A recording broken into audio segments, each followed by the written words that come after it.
Les 12 membres de l'équipage international du voilier Madeleine, parti le 1er juin depuis l'Italie, ont été arrêtés par les autorités israéliennes cette nuit alors qu'ils se dirigeaient vers Gaza. À bord de cette embarcation se trouvait l'activiste suédoise Greta Thunberg. If you see this video, we have been intercepted and kidnapped in international waters by the Israeli occupational forces. L'eurodéputé Rima Hassan, Baptiste André, médecin à Marseille, des activistes allemands, espagnols, turcs, néerlandais, brésiliens, ainsi que des journalistes dans le but de dénoncer le blocus et le génocide en cours à Gaza en tentant d'apporter une aide humanitaire à la population. Avant l'arraisonnement du bateau, des drones ont survolé l'embarcation avant de l'asperger de liquide blanc.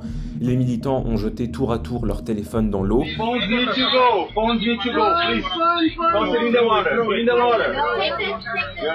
Puis dans une vidéo diffusée par l'armée israélienne, on peut voir des soldats donner des sandwichs et des bouteilles d'eau aux membres du bateau. L'organisation Freedom Flotilla Coalition annonce avoir perdu tout contact avec l'équipage et dénonce une violation des lois internationales.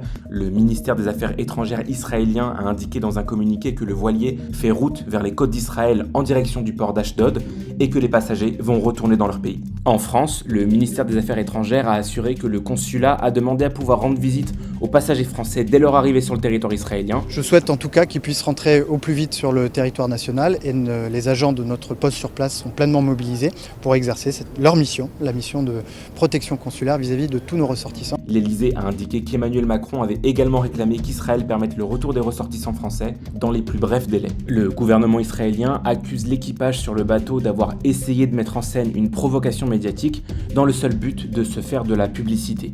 Dans la soute du Madeleine, le bateau transportait plusieurs centaines de kilos de nourriture, des médicaments, mais aussi du matériel médical, comme des béquilles et des prothèses. La France Insoumise, les écologistes et plusieurs collectifs ont d'ores et déjà appelé à des rassemblements à 18h ce 9 juin un peu partout en France pour dénoncer l'arrestation de la flottille et le blocus imposé à la bande de Gaza. En 2010, une flottille internationale transportant près de 700 passagers partis de Turquie pour tenter de forcer le blocus de la bande de Gaza avait été stoppée par une opération militaire israélienne. 10 personnes avaient été tuées parmi les militants.